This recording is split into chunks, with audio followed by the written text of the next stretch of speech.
You can see Marco Silva, Chiellini, Mauricio Pochettino, get to that. Ruben Amorim, Felipe Luis, Xavi Hernandez, Andoni Iraola, although the word is, he said he's not interested in the project right now. So let's get into this, because it's Pochettino I want to start with, actually. Jules, give us the latest here, because we know that he's had talks with Milan. He's been open about that, but it's not gone down too well, obviously, with the World Cup coming up for US men's national team that he is the head of. Yeah, you're right. Although we knew that his contract was expiring after the World Cup in September anyway. So I think it's a bit harsh to criticize him for already, you can be committed into your current job, but also thinking about what could happen next and be contacted by other clubs, like is the case with AC Milan. And from that list, we know that Felipe Luis, for example, has already gone to Monaco. This will be official, I expect, tomorrow, that Andoni Iraola is getting closer to Bayer Leverkusen, who will not keep Hjulmand. And that maybe the Milan project was a little bit too early for him, considering the task of it and the size of it as well. So that makes that it becomes Pochettino, I think, becomes one of the leading candidates on what is left on that shortlist. For example, it's a big project that I think he's keen on. It's a project where, again, he'll be out of contract with the US men's national team in September. So he can take that after the World Cup if Milan are ready to wait for him. And I think from US soccer, I think you guarantee that Pochettino is going to be focused on the World Cup. He's spending a lot of time working on the squad, preparing for the World Cup. Milan would come after if that is if he's the manager that they decide to go with. But I don't think he should be criticized for thinking about what could come next after the World Cup, because he's going to be fully committed to it anyway. Do you think Jules is right, Frank?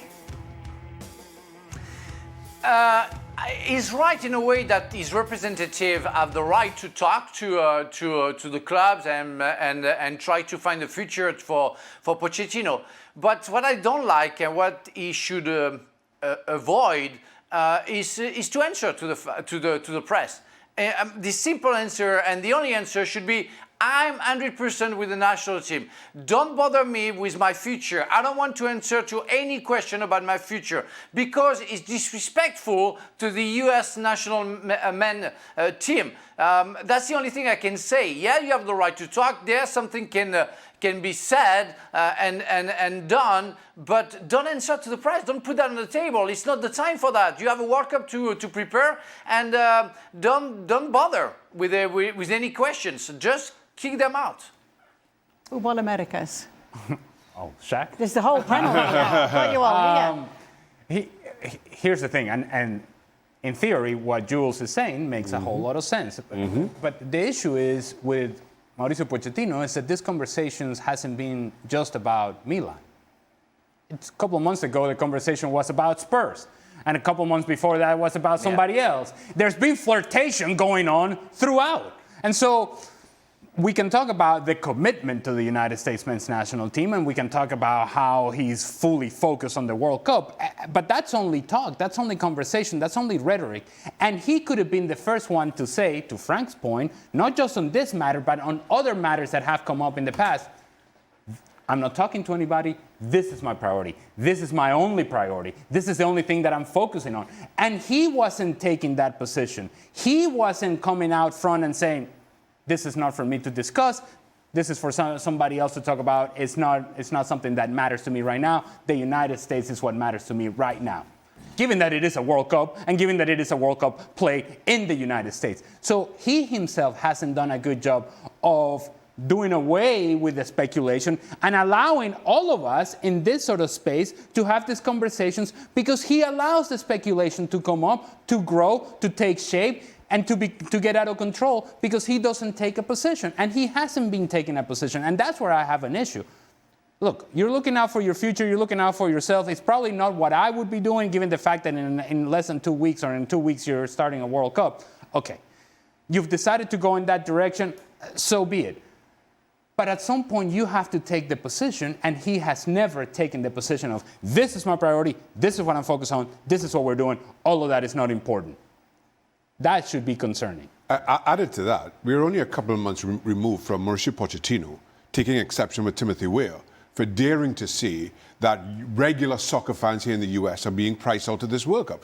He goes on record in response to Timothy Weah saying that, to say that you need to be focused on the World Cup, on playing the World Cup, nothing else should matter.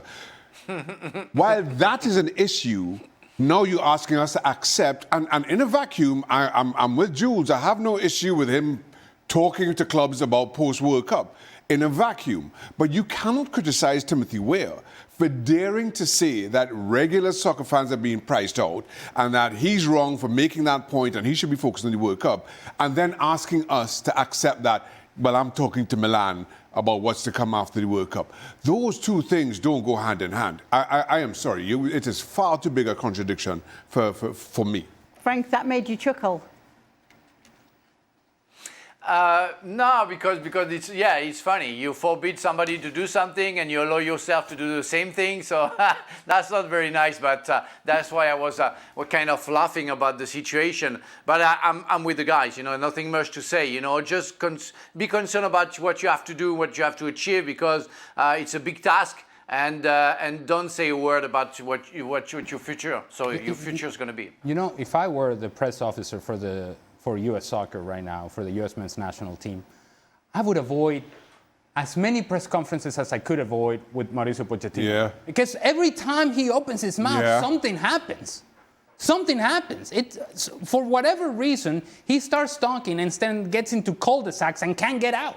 He can't get out of his own way. So, look, let's limit the interactions. It's no longer a case in which you're pushing the World Cup. It's not your job to market the World Cup. The World Cup is happening regardless of whether Mauricio Pochettino is marketing or pushing the product out there or not. It's happening. And now the best thing that you can do as a manager for the United States is present a team that wins matches, and that will speak for itself. You do not need to give any more press conferences.